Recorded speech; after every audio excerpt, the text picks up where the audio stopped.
The Assembly will hear an address by His Excellency Philip Edward Davis, Prime Minister and Minister of Finance of the Commonwealth of the Bahamas.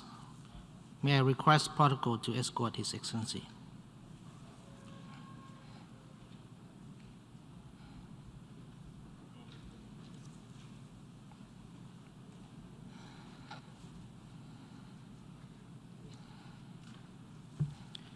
I have a great pleasure in welcoming His Excellency Philip Edward Davis, Prime Minister and Minister of Finance of the Commonwealth of the Bahamas, and I invite him to address the General Assembly. Esteemed colleague, heads of state and heads of government, distinguished delegates, ladies and gentlemen, Secretary General Antonio Guterres, President of the General Assembly, Foreign Minister Abdullah Shahid of the Maldives. On September 16th, Bahamian citizens took to the polls to make their voices heard. It is an honor to meet with you fewer than 10 days after this peaceful exercise of the democratic process. I wish to extend congratulations to the Maldives, a sister small island developing state, on their election to the helm of this General Assembly. Know that you will find the Bahamas to be a strong, engaged, and thoughtful partner for the road ahead. We also congratulate Secretary General Guterres on his re-election to a second term and wish him every success. Colleagues, we are meeting at a most extraordinary time. We come here from different corners of the earth with our theme, Building Resilience Through Hope, reflecting our shared determination to pivot from crisis to opportunity. These crises are interconnected and multifaceted and need a global response. We must collaborate to end the COVID-19 pandemic and address public health issues. We must cooperate to mitigate the effects of climate change. And access to development financing must be equitable and fair. An inadequate response to these issues will have dire consequences for the global economy. The world has changed enormously since we first learned about the COVID-19 virus. This crisis made abundantly clear what has always been true. We are all in this together. In every country, we have lost loved ones. We have seen our healthcare workers battle bravely. We have contended with disruption, uncertainty, and grief. We have benefited from extraordinary cooperation and achievements in science, but we also had to contend with misinformation and disinformation and insufficient attempts to curb bad actors propagating the same. Bad information has flowed across borders, undermining public health and public trust. The pandemic has been very difficult for countries like mine.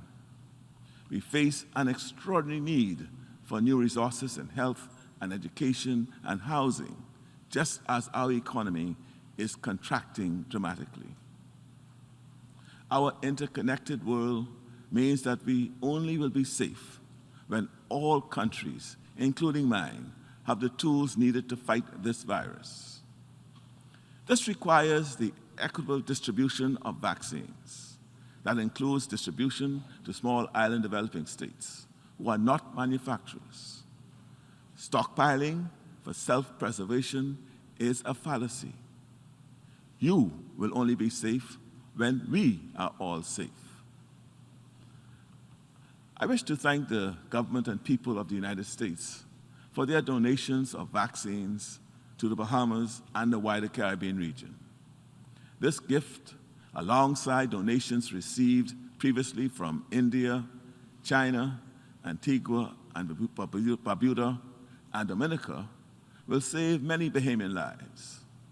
This is in addition to the ongoing support of PAHO, CAFA, and the COVAX facility, and the regional collaboration among CARICOM countries. But this is still not enough. We need more. Our demand for vaccines has significantly outstripped supply. Along with vaccines, it is important that safe treatments and therapeutics are made accessible and designated as public goods. We need to fortify critical global supply chains and distribution mechanisms so that we can win this battle and be better prepared for the next one. You will only be safe when we are all safe. The Bahamas joins those reiterating the need to fully fund the Access to COVID-19 Tools Accelerator and its COVAX facility. And we reiterate our alignment with CARICOM's call for the continued high-level engagement to urgently address equitable access to vaccines. When vaccines are deployed to reduce transmission, everyone is made safer, not just the direct recipient. We can, by doing so, reduce the opportunities for new and more dangerous variants to emerge. This virus is global and requires a global response. Colleagues, even before COVID-19 shut down my country's border, we were dealing with a catastrophic shock to our economy and our country. 2 years ago this month, one of the strongest storms ever recorded in the Atlantic caused catastrophic damage to our islands of Abaco and Grand Bahama. Hurricane Dorian was strengthened by waters that were well above average temperatures. The Earth's changing climate means that hurricanes like Dorian linger longer and cause more damage. The devastation caused by this storm is part of our country's landscape. The physical and emotional wreckage are still with us. Recently, I spoke with a woman who lost her husband and her 3 children in the storm. Every rainfall is a reminder of the horror. How can we continue to do nothing in the face of such tragedy? The very worst thing about Dorian is our sense of foreboding, our sense that this hurricane, which took so much from so many, is only the beginning. None of us believe this is a once-in-a-generation storm. Instead, we know it is a nightmare that could easily reoccur tomorrow, next week, or even next month. To any leader who believes we still have plenty of time to address climate change, I invite you to visit Abaco and Grand Bahama in our country. For island nations such as ours, climate change is here and is a real and present danger. Before Hurricane Dorian in 2019, we faced hurricanes in 2015, 2016, and in 2017. We cannot survive this new normal. The recent Intergovernmental Panel on Climate Change report warned that avoiding the worst outcomes requires immediate action. This is, as the Secretary General noted, a code red moment. Thus, we are not here to call for measured steps. We had to say that big and radical change is the only response that can save our country. We are out of time. We stand with the CARICOM countries and small island development states to remind the world that those who are hit hardest by the impact of climate change are the least responsible. Our countries disproportionately bear the burden of the recovery trap in which we attempt to rebuild to the tune of billions. Billions we never had, even before COVID. Colleagues, in a few short weeks, we will meet in Glasgow, Scotland.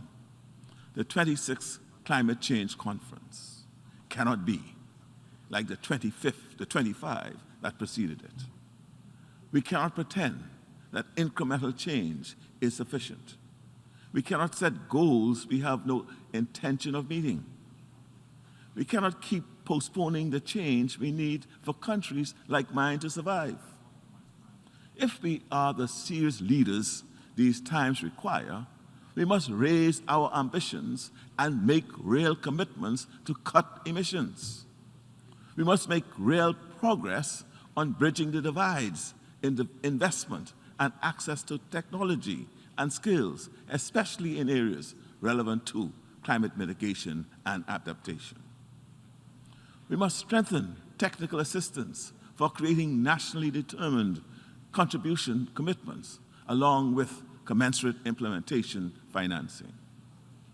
We must give teeth and substance to the mechanism for loss and damage if it is to be a meaningful tool for supporting fair recovery and not simply an exercise in defining and highlighting disaster risk. Along with our sister nations in CARICOM, the Bahamas calls for greater climate financing and a need for more engagement and progress on a climate investment platform. And as a matter of priority, more innovative financing and debt solutions are needed, including debt for climate adaptation swaps. We also look forward to the capitalization of a Caribbean Resilience Fund. We also need adequate resourcing and timely access to the Green Climate Fund and the Climate Finance Accelerator. In my just concluded campaign, we call for new renewable energy initiatives in our own country.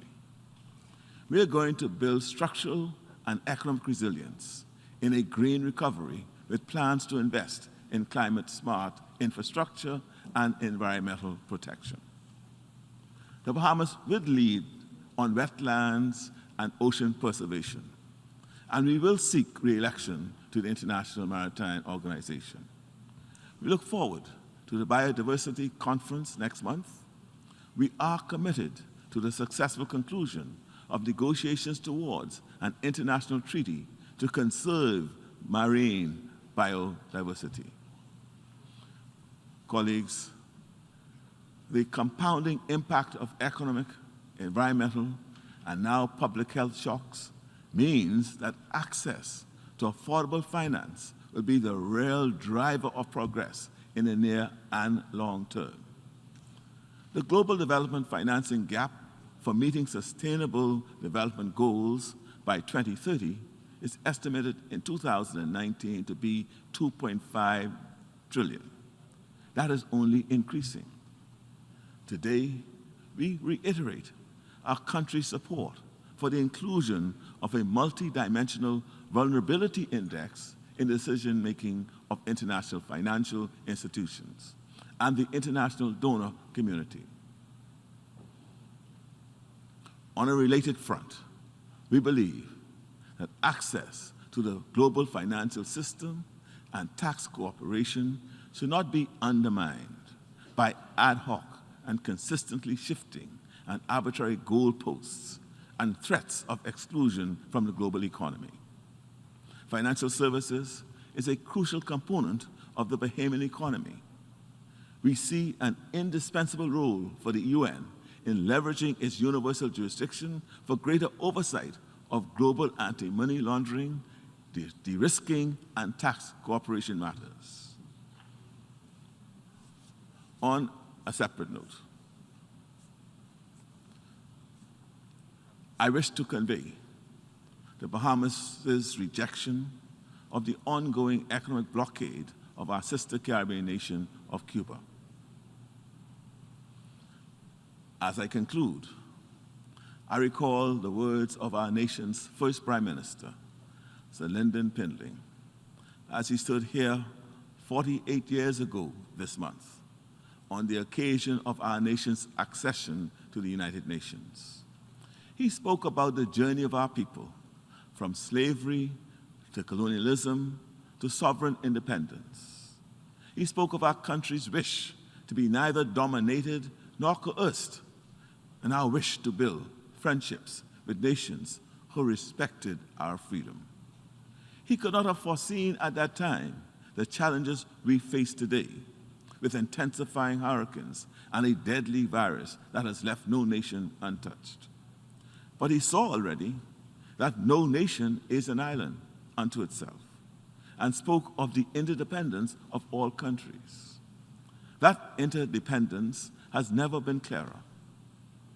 Rest assured, colleagues, that in the Bahamas, you will find a trusted partner committed to moving forward on our collective goals for sustainable development, security, and peace.